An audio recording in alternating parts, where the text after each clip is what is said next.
사랑합니다. 오늘도 교회에 함께 모여서 주님을 찬양하고 예배하는 성도님들 정말 환영하고 축복합니다.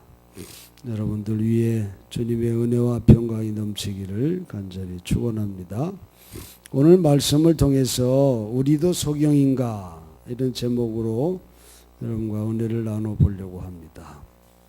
요한복음 9장은 예수님의 6번째 표적을 기록한 그런 장으로서 맹인 치유 이적을 기록하고 있습니다. 날 때부터 소경된 자를 눈뜨게 해주시는 놀라운 기적을 행한 사건이 요한복음 9장에 기록되어 있습니다. 그가 날 때부터 소경이 된 것이 제자들이 묻습니다. 저가 누구의 죄로 저렇게 날 때부터 소경이 됐나요? 조상의 죄입니까? 부모의 죄입니까? 이렇게 말합니다. 그때 예수님께서 누구의 죄도 아니다.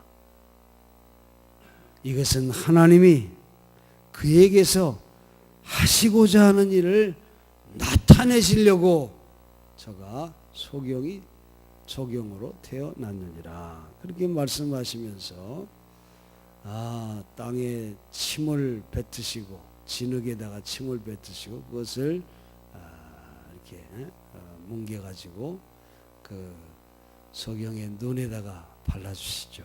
그리고 실로암 못에 가서 씻어라 이렇게 말씀을 하십니다. 이 소경이 말이죠.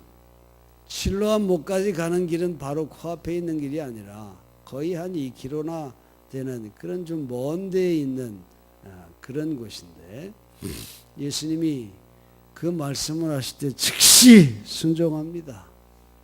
그리고 가는 길에 수도 없이 넘어지고 부딪힙니다.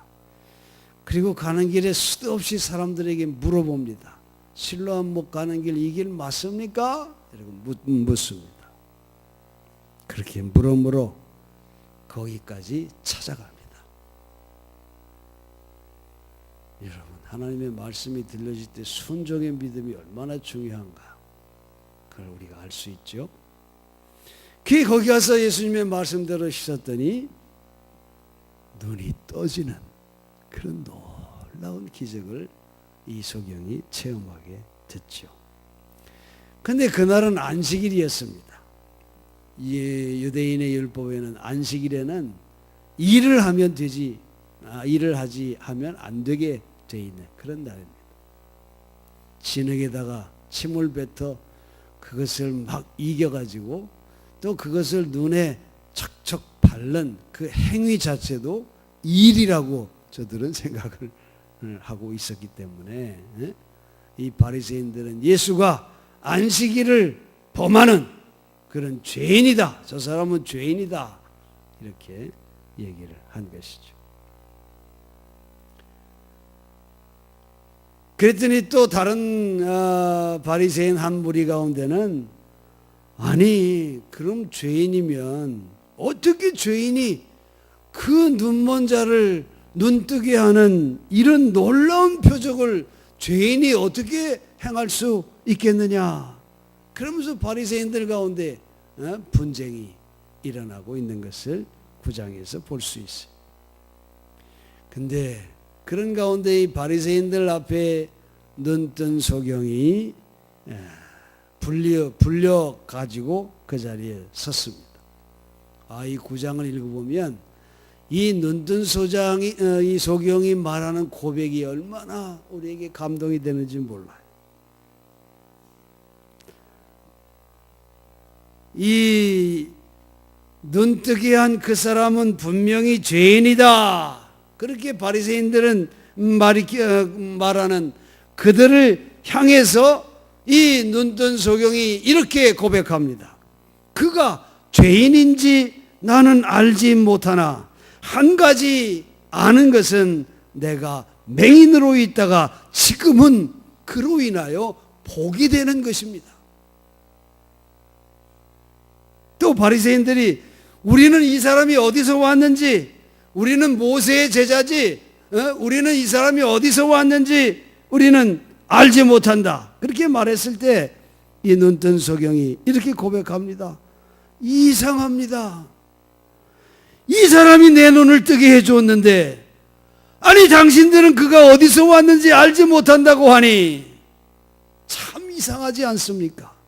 내가 알기로는 하나님이 죄인의 말은 듣지 아니하시고 경건하여 그의 뜻대로 행하는 자의 말은 들으시며 창세 이후로 맹인으로 난 자의 눈을 뜨게 하였다 함을 듣지 못하였으니 그가 하나님으로부터 오지 아니하였다면 어떻게 이런 일을 할 수 있었겠습니까? 할렐루야. 이 눈뜬 소경의 고백이 얼마나 감동적인지 몰라. 그리고 오늘 본문 35절에서 38절에 그러니까 바리새인들이 이 사람을 쫓아냅니다.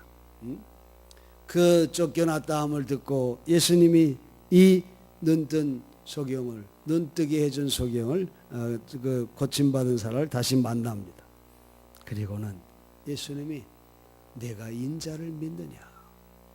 인자는 하나님의 아들 그리스도를 호칭하는, 예수님을 호칭하는 말이죠. 내가 인자를 믿느냐? 이 친구가 그가 누굽니까? 내가 그를 믿습니다. 믿고 싶습니다. 그렇게 말하죠.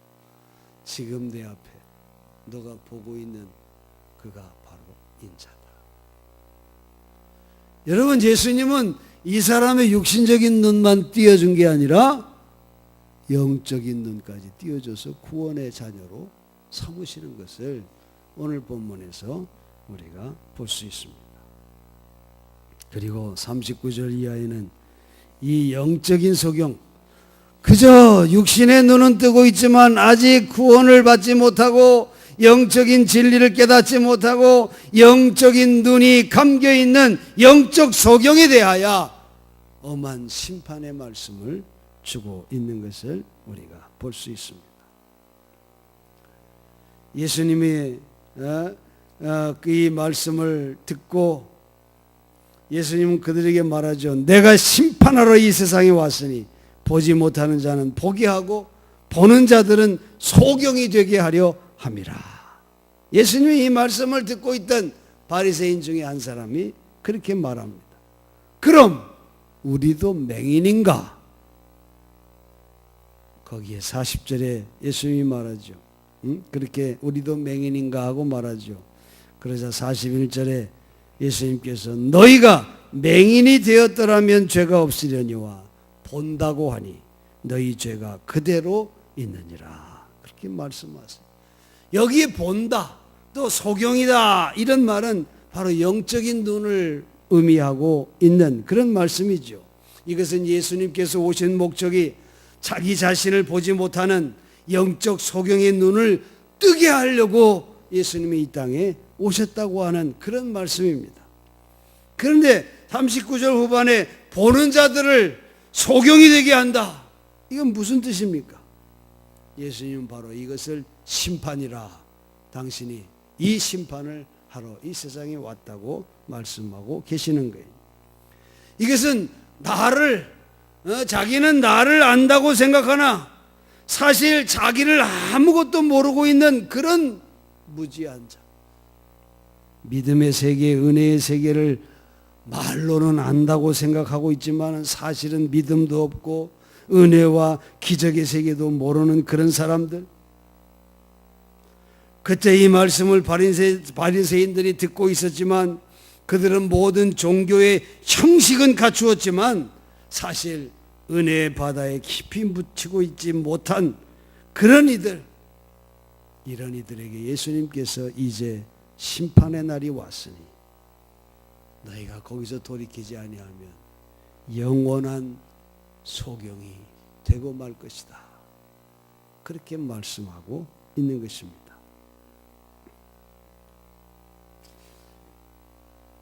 여러분은 어떠합니까?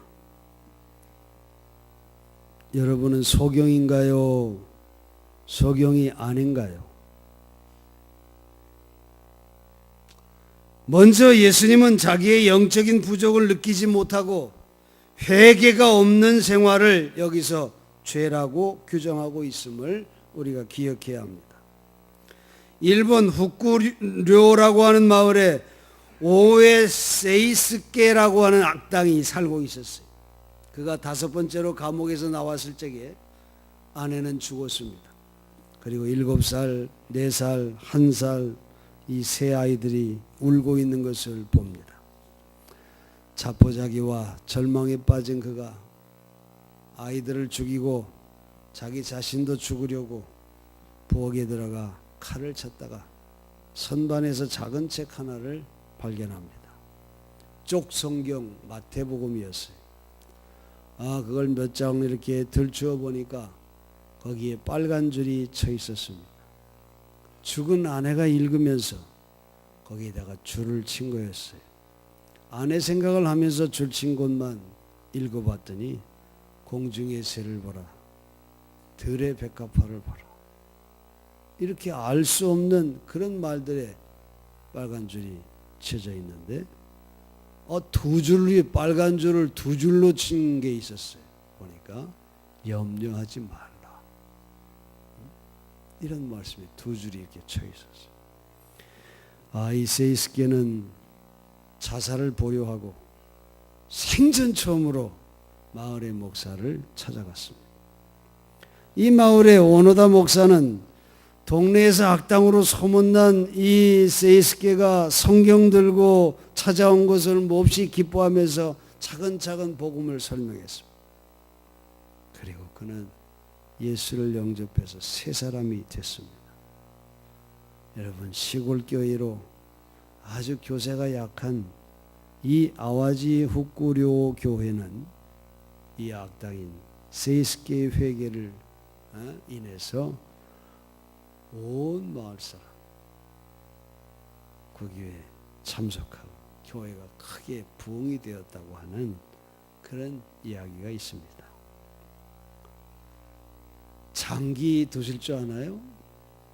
장기의 조리나 사, 정말 말 중에서 가장 느리고 힘이 없는 그런 겁니다. 근데 그들이 일선에 섰다가 제일 먼저 잡아먹히는 그런 희생양 역할을 하는 그런 것들이죠. 근데 일단 조리 말이죠. 상대방의 그 전지 속으로 딱 들어가잖아. 그러면 정말 막을 수 없는 무서운 힘을 발휘하는 그런 아주 요긴한 말이 되는 것을 우리가 압니다. 사람도 마찬가지예요. 무능해 보이던 사람도, 모두가 멀리하던 죄인도 일단 회개하고 새 사람이 되고 나면 놀라운 능력을 발휘해서 사회와 교회와 이 가정과 자기 삶의 자리에 정말 요긴한 모퉁이 돌로 쓰임받게 된다고 하는 사실을 우리는 알 수 있습니다. 여러분, 회개라고 하는 것은 한 인간의 발전을 기약하는 별명과도 같은 것입니다. 회개한 자는 100배의 결실을 맺어요. 여러분, 회개에는 결코 지각이라고 하는 것이 있을 수 없습니다. 아무리 늦어도 회개하면 새 사람으로 변화시키는 힘을 나타나게 돼 있다는 거예요. 영혼이라고 하는 그렇게 불리우는 궁전에 들어가려면 오직 한 개의 열쇠가 있어야 하는데 그것이 바로 회개라고 하는 것을 우리는 기억해야 합니다. 여러분, 회개하지 않는 자는 아직도 소경인 자입니다. 여러분은 소경입니까? 본다고 하니 정작 볼 것을 보지 못하는 소경은 아닙니까? 여러분, 회개한 자는 2개의 눈을 갖게 돼요. 하나는 눈물로써 과거를 보는 젖은 눈이고, 다른 하나는 자기의 장래를 새롭게 볼 수 있는 빛나는 눈. 회개한 자에게는 이 2가지 눈을 갖게 됩니다. 또 끝으로 바리새인에 대한 예수님의 말씀은 자기를 의롭다고 하는 자, 하나님의 시각에서가 아니라 자기의 시각을 더 낮게 여기는 그런 자에 대한 심판을 뜻하는 말씀인 것을 우리가 알 수 있어요. 이것은 라오디게아 교인에 대한 책망과도 같은 말씀입니다. 나는 부자다. 나는 부족한 것이 없다. 그렇게 자처하고 있지만 너의 가련한 것과 눈먼 것과 벌거벗은 것을 너희는 알지 못하는도다. 라오디게아 교인을 향해 그렇게 예수님이 책망했어요. 차지도 않고 덥지도 않고 미적지근한 그런 신앙의 소유자들인 라오디게아 교회를 향해 불꽃 같은 눈을 가진 주님의 음성이 바로 그 음성이었던 것을 우리가 알 수 있어요. 1894년 독일의 물리학자인 렌트겐이 사람의 속을 찍는 방법인 엑스레이를 발명해서 제1회 노벨 물리학상을 받았죠. 그런데 여러분, 우리 하나님은 우리의 내장 속뿐만이 아니라 마음속까지도 촬영하시는 분임을 우리는 기억해야 합니다. 다윗 왕을 택할 때 2세의 아들들이 하나님의 엑스레이 앞에 차례차례 통과하지요. 하나님은 사무엘에게 그렇게 말합니다. 인간은 외모를 보거니와 나는 정심을 보느니라. 하나님은 그 정심을 본다. 그렇게 말씀하시죠. 우리가 믿음을 갖는다고 하는 것은 하나님의 엑스레이 앞에 나를 적나라하게 내어놓는 것과 같아요. 사람은 제멋에 산다고 하는 말처럼 언제나 자기중심적입니다. 우리는 그것을 때로는 위선이라고 말하고 때로는 교만이라고도 말합니다. 남이 일을 빨리 못하면 게으르다 그렇게 말하죠. 그런데 자기가 빨리 일을 못하면 너무 바빴어. 너무 바빴어. 그렇게 얘기합니다. 남이 앞서갈 때는 신중하지 못하다고 말하고 자기가 앞서갈 때는 지도력이 있다고 그렇게 말합니다. 남이 강하게 의견을 말할 때는 정말 고집불통이라고 그렇게 말하고 자기가 강하게 말할 때는 내 주장은 확실한 거라고 그렇게 말합니다. 남이 아첨하면 더럽다고 이야기하고 자기가 아첨하는 것은 협조적이라고 그렇게 말합니다. 남의 성공은 운이 좋았다고 그렇게 말하고 자기 성공은 노력의 대가라고 그렇게 말해요. 여러분, 인간은 이처럼 언제나 자기중심적입니다.